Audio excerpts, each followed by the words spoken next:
شرک مشرک ہونا واضح طور پر کہا گیا، قالت الیہود عزیر ابن اللہ، اور لیکن ہم ان سے تعلقات یا نصارہ ٹریٹمنٹ کا کرتے، شرک کہاں ثابت کیا گیا ہے؟ مسیح ابن اللہ، بتائیں نا، پڑھیں۔ قالت الیہود عزیر ابن اللہ وقالت النصارى مسیح ابن اللہ، مسیح نہیں، مسیح ابن اللہ، المسیح ہوگا۔ ہاں شاید المسیح، مجھے میں نے مطلب کہ اصل آیت سامنے ہو تو پھر اچھا بات کی جائے۔ ہاں ٹھیک ہے، مجھے، مگر ہم انہیں مشرک نہیں کہتے عام گفتگو میں بھی، ٹھیک ہے۔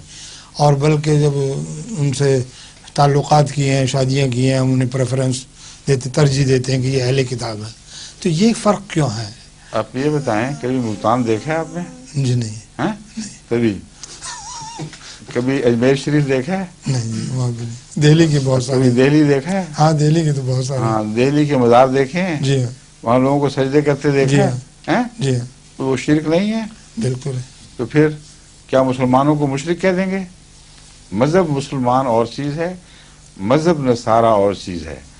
ان میں سے بعضوں کا شرک کرنا اور ایک حصے کا ایسے مشرکانہ دعوے کرنا، اس کے نتیجے میں نصارہ بحیثیت مجموعی مشرک نہیں ہو جائیں گے، سمجھے ہیں؟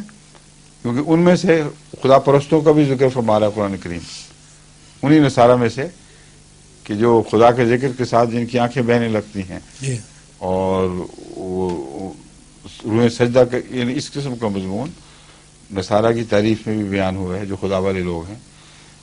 تو یہ قوموں کے اندر مختلف لوگ شامل ہو جاتے ہیں، لیکن مذہب کا نام وہی رہتا ہے جو آغاز پہ تھا، یعنی مسیح شرک لے کر نہیں آیا تھا۔